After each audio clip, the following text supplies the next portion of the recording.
বৃন্দাবন ধাম ভ্রমণের জন্য আর নেই কোনো চিন্তা। রাধেশ্যাম কুঞ্জ এবং বৃন্দাবন বিহারী হোমস্টে আপনাদেরকে দিচ্ছে একই ছাদের নিচে সকল সুযোগ সুবিধা। এখানের প্রতিটা রুমই পরিষ্কার পরিচ্ছন্ন এবং রুচিসম্মত। প্রতিটা রুমেই অ্যাটাচ বাথরুম, গিজার, কমোড এবং পরিষ্কার পরিচ্ছন্নতার কোনো কমি নেই। আরও থাকছে বাঙালিদের রুচিসম্মত প্রসাদের ব্যবস্থা, breakfast, lunch, dinner.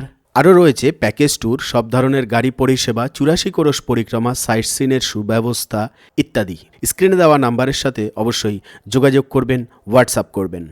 Radhe Radhe মিত্র, দাম সেবা গুপ্তম চ্যানেলে আপনাকে অনেক অনেক স্বাগতম। ব্রজে কিন্তু এখন আর কুয়াশা নেই, রোদ শুরু হয়ে গেছে। মানে ওই যে বলেছিলাম 15ই জানুয়ারির পর থেকেই কিন্তু রোদ বেশ ওঠা শুরু করে। মোটামুটি দিনের বেলা কিন্তু আর ঠান্ডার প্রকোপ খুব একটা নেই প্রকোপ। এরপর থেকে কিন্তু আস্তে আস্তে কিন্তু উপরের দিকে তাপমাত্রা বাড়তে থাকবে। তো চলুন আজকের এই ভিডিওটা শুরু করি, এবং অনেক কিছুই কিন্তু দর্শন করার বিষয় আছে এই ভিডিওটিতে। জয় জয় শ্রী রাধে শ্যাম। হ্যাঁ, আজকে কিন্তু আমরা মেয়ে দেখতে যাব। হ্যাঁ, যাবৎকাল বাঙালিদের বাড়িতে হয়তো মেয়ে দেখেছেন, ব্রজবাসীদের বাড়িতে ছেলে বা মেয়ে বিবাহ হবে সেটি নির্ধারণ করা হয়েছে, এবং ছেলে দেখতে কেমন, মেয়ে দেখতে কেমন, আর তাও আবার একটি নয়, দুটি পাত্র এবং পাত্রী কিন্তু নির্ধারণ করা হয়ে গেছে, দুই পক্ষের সম্মতি হয়েছে। আর সেই দৃশ্যই কিন্তু আমরা দর্শন করব, আর আপনাকেও কিন্তু সঙ্গে করে নিয়ে যাব আজকে মেয়ে দেখার জন্য। হ্যাঁ, এবং ছেলে দেখার জন্য। কিন্তু কোন স্থানে মিত্র এই ছেলে দেখা মেয়ে দেখা হচ্ছে ব্রজবাসীদের অনুষ্ঠান বলে কথা। তো চলুন ভিডিওটির শেষে না হয় সেটি দর্শন করি। তো যাই হোক, এখন যখন ঠান্ডা দিনের বেলা খুব একটা বেশি থাকে না, তখন বনের মধ্যে প্রবেশ করতে অসুবিধা কি? তো ব্রজে দর্শনে আসলে একটি জিনিস খুব দুর্লভ দর্শন করা, সেটি হলো তাল বৃক্ষ মিত্র। আহা, তাল পাখার বাতাস খেয়েছেন? কমেন্ট করবেন। কেন কি বর্তমান যুগে তাল পাখা ব্যবহার করা তো প্রায় উঠেই গেছে, প্লাস্টিকের পাখাই বাজারে বিক্রি হয় বেশি। কিন্তু আমাদের গোবিন্দকে যদিও বা তাল পাখা দিয়ে কিন্তু হাওয়া করা হতো না, তাহলে কি পাখা দিয়ে হাওয়া করা হতো রনি? আমার ভগবান শ্রীকৃষ্ণকে কি পাখা দিয়ে হাওয়া করা হতো? তাল পাখা দিয়ে? তাহলে কি পাখা দিয়ে? হ্যাঁ, ময়ূর পুচ্ছের পাখা, ময়ূরের পালকের পাখা তৈরি করে ব্রজবাসীরা শ্রীকৃষ্ণকে হাওয়া করতেন। বনের মধ্যেই আমি সর্বদা প্রবেশ করি। কেন? আমাদের গোবিন্দ বনের মধ্যেই বিচরণ করে, আর বনের মধ্যে খোঁজার জন্য যাই। অনেকে আছে বড় বড় মন্দিরে গিয়ে গোবিন্দকে খোঁজে, কখনো প্রেম মন্দিরে, কখনো বাঁকে বিহারী মন্দিরে, কখনো নিধুবনে, কিন্তু সব তো শহরের মতো হয়ে গিয়েছে। কিন্তু আমার কাছে তো ভালো লাগে এই ব্রজের বনের মধ্যেই। কেন কি এই বনের মধ্যে বড় বড় বৈষ্ণবেরা, সাধু মহাত্মারা এখনও গিরিরাজ পরিক্রমা দিচ্ছেন, বনের মধ্যে বসেই ভজনা করছেন। এই দেখুন, এই বৃক্ষের মাথায় কিভাবে কুটিয়া নির্মাণ করে বাবাজিরা রয়েছেন। হ্যাঁ, এ হলো ব্রজের তপস্যা। এখানে দেখুন আর এক বাবাজি রয়েছে, কিভাবে বৃক্ষের নিচে তপস্যা করে দিন যাপন করছেন। এই দেহ এই ব্রজে রেখেই অন্তর্ধান হয়ে যাবে। শুধুমাত্র কাপড়ের কুটিয়া হলো এটি, চাদরের কুটিয়া, ঘরও বানায়নি, কিছুও না। কেন? সম্পূর্ণ ব্রজধাম জুড়ে হলো মহাত্মাদের বাড়ি, অতএব আলাদা করে ঘর বানাবার কোনো প্রয়োজন নেই। অতএব এখানেই সবচাইতে বেশি শান্তি বিরাজমান। বনের মধ্যেই সর্বত্র সুখ পাওয়া যায়, সর্বসুখ বনের মধ্যেই রেখে গিয়েছেন গোবিন্দ। আর বনের মধ্যেই হাজারো জীব রয়েছে, তাদেরকে দেখে দেখেই মনে যা শান্তি পায়, যেন ভগবানকেও দর্শন করার থেকে আরও বেশি সুখ হলো আমাদের এই বনের জীবদের প্রতি দৃষ্টি ছোঁয়ালেই যেন সবচাইতে বেশি সুখ পাওয়া যায়।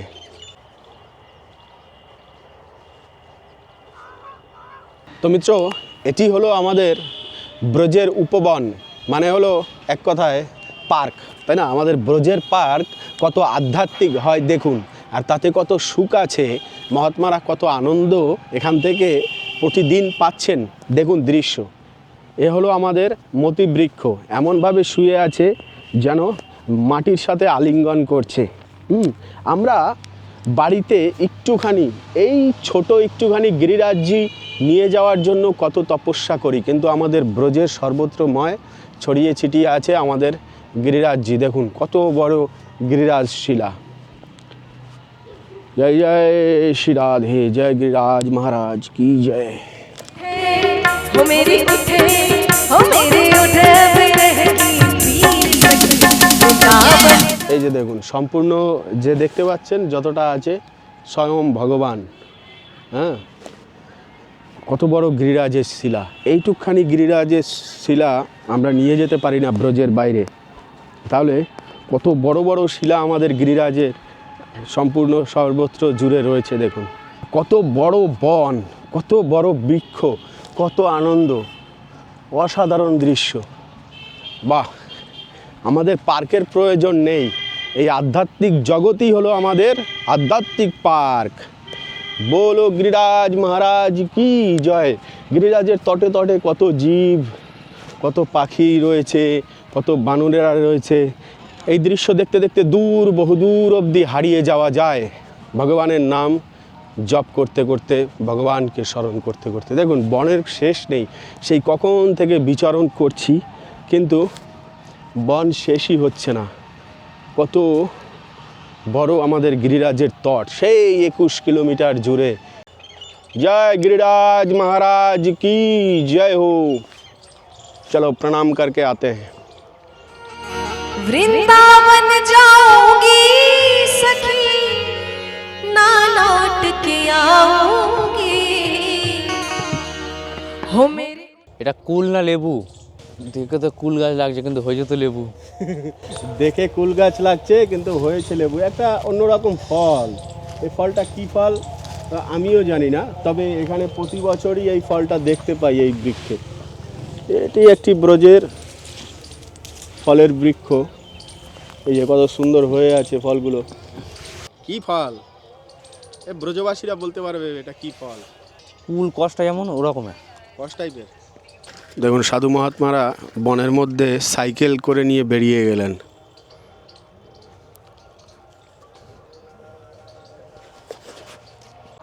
তো আজকে আমরা একটা নতুন জায়গায় এসেছি দর্শন করার জন্য। রাস্তা এখান থেকে পুরো অন্যরকম হয়ে গিয়েছে। কিভাবে এখান থেকে যাবে ভক্তরা বলুন তো। বনের মধ্যে এসে পথ হারিয়ে অন্যদিকে চলে গেছি।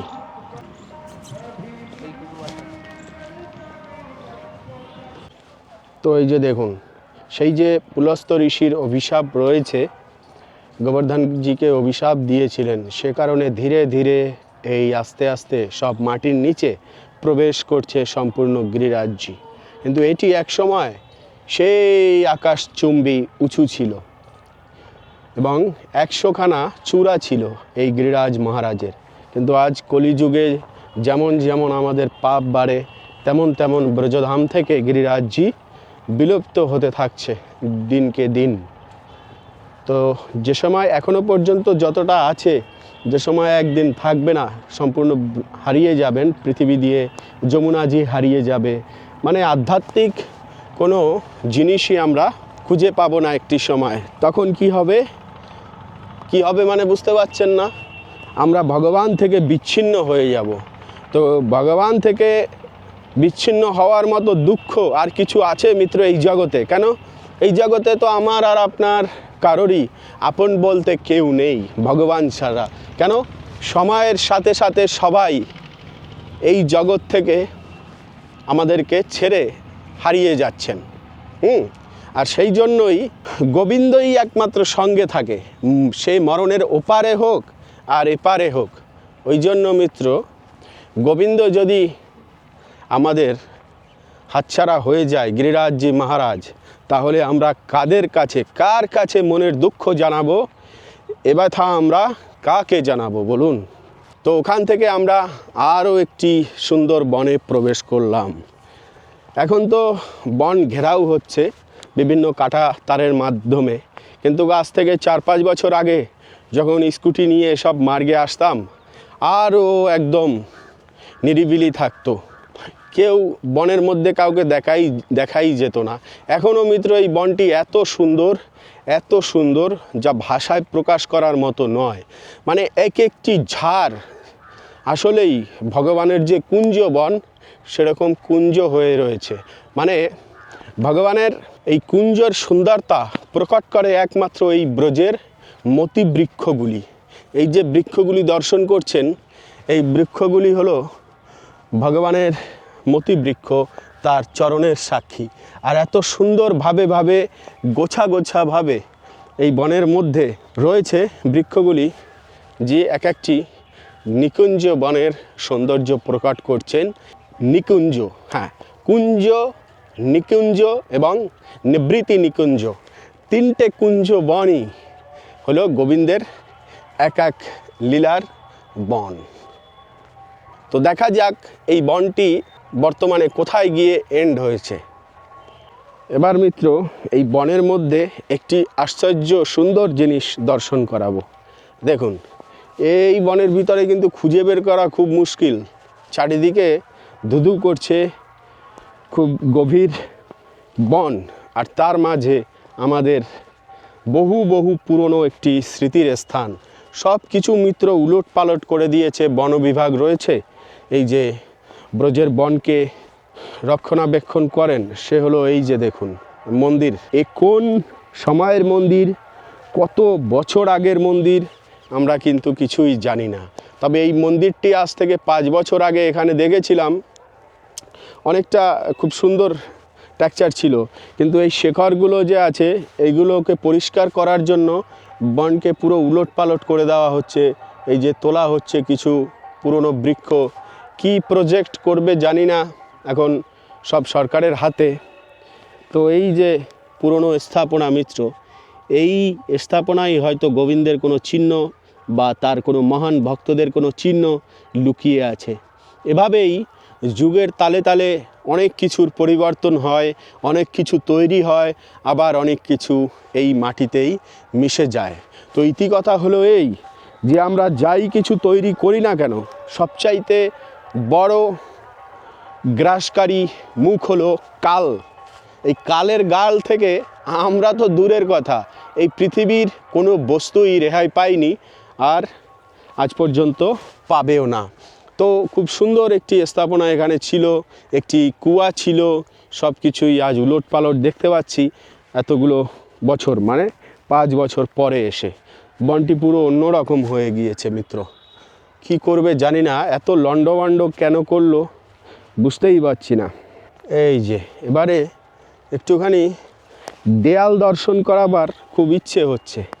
এখানে যে মন্দিরটি ছিল সেই মন্দিরের দেয়াল দেখুন, এই যে দেয়াল, সেই চুন সরকি দিয়ে যে দেয়াল নির্মিত হতো সেই দেয়ালটি এই বনের মধ্যে এখনও দেখা যাচ্ছে। পরে হয়তো একটুখানি আবার রিপেয়ারও করা হয়েছিল, কিন্তু এরকম গিরিরাজের তটে অনেক স্থাপনা আছে যা হারাতে চলেছি আমরা। কোন সাধু মহাত্মা এখানে তপস্যা করেছিলেন, কে ছিলেন, বাকি গোবিন্দ তাকে দর্শন দিয়েছিলেন এই কুটিয়ার মধ্যে, আমরা কিছুই জানি না, কিন্তু এভাবেই হারিয়ে যাবে।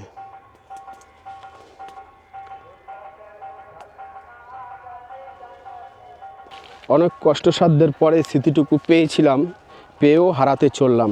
মানে 3-4 বছরের মধ্যে যদি এত পরিবর্তন হয় তাহলে চিন্তা করুন 5,500 বছর আগে থেকে এখানে কি হয়েছে। যে জায়গাটিতে দাঁড়িয়ে আছি সম্পূর্ণ এখানে অনেক বড় মন্দির ছিল, দেখে বোঝাই যাচ্ছে। এই যে দেখুন, এখানেই সেই চুন আদি দিয়ে যে মন্দির ছিল এখানে, তার উপরেই এই বৃক্ষ নির্মিত হয়েছে, 1-2 দিনের ব্যাপার নয়। এই যে দেখুন, বহু দিনের ব্যাপার এই নির্মাণ।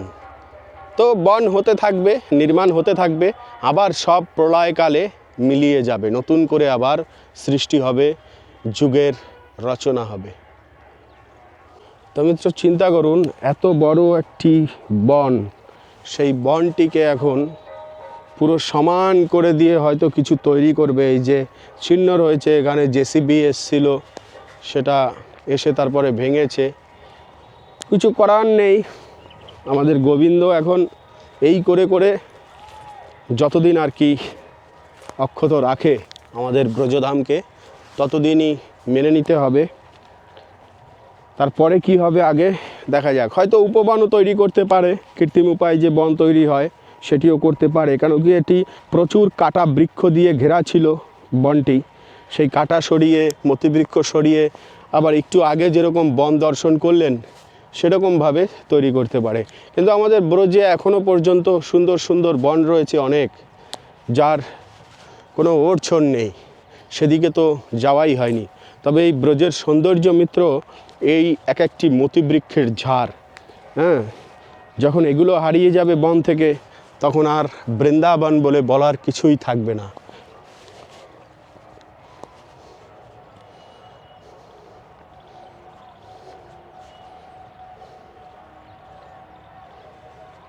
তো চলুন এবারে আমরা বেরিয়ে পড়লাম হলো পরিক্রমা মার্গে। এই আমাদের বিকেলবেলা সব পরিক্রমা শুরু হয়েছে, রাতভর পরিক্রমা চলতে থাকবে। ভক্তরা আসছেন লাইন দিয়ে দিয়ে পরিক্রমা দেওয়ার জন্য চলছেন।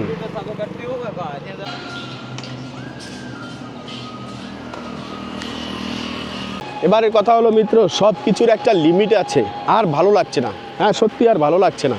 কি ভালো লাগছে না সেটি হলো ওই ঠান্ডা আর ভালো লাগছে না। মানে মনে হয় গরমটাই ভালো ছিল। আসলে মানুষ কোনো কিছুতেই সুখী না।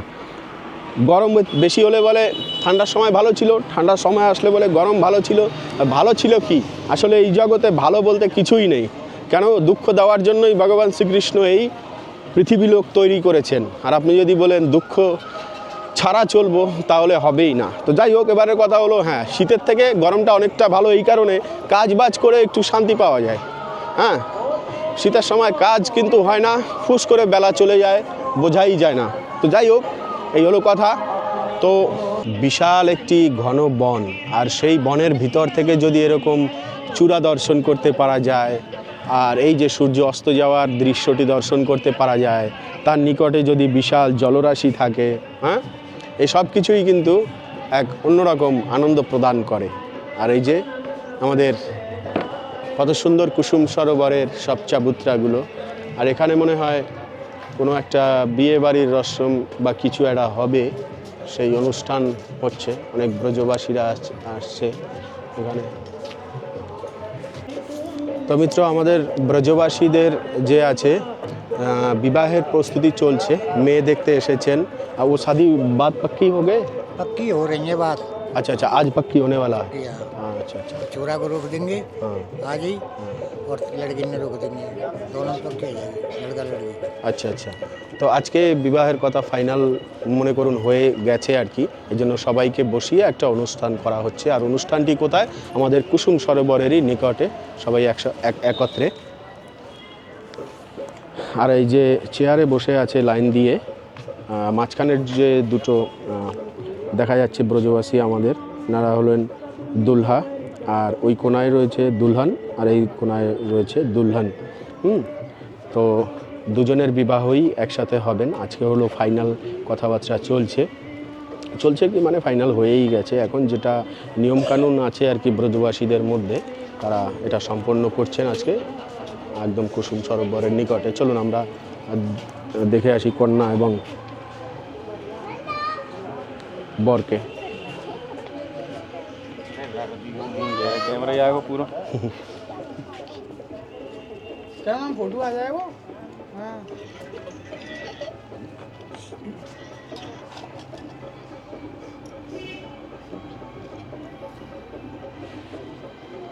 হ্যাঁ, আশীর্বাদ ফাইনাল হয়ে গেছে আর কি। এলো কন্যা আর বর, এও বর, এলো কন্যা।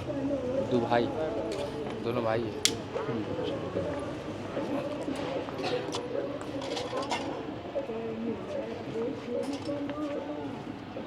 তো মিত্র, কত সুন্দর একটি শুভকর্ম শুভ স্থানে অনুষ্ঠিত হচ্ছে।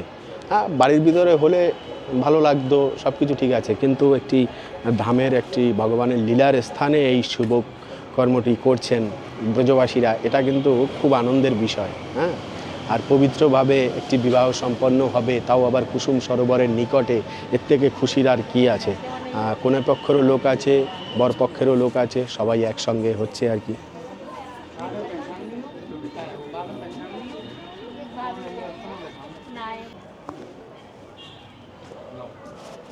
তো যাই হোক, এবার আমিও তাহলে চলে যাই, কেন কি বেলা শেষের দিকে চলে এসছে। আর কুসুম সরোবর দিয়ে প্রস্থান করি। আজকের এই ভিডিওটি মিত্র ছিল এখানে এই অবধি। পরবর্তী ভিডিওতে আবার দেখা হবে, কথা হবে। সে অবধি ভালো থাকবেন, সুস্থ থাকবেন। রাধে রাধে।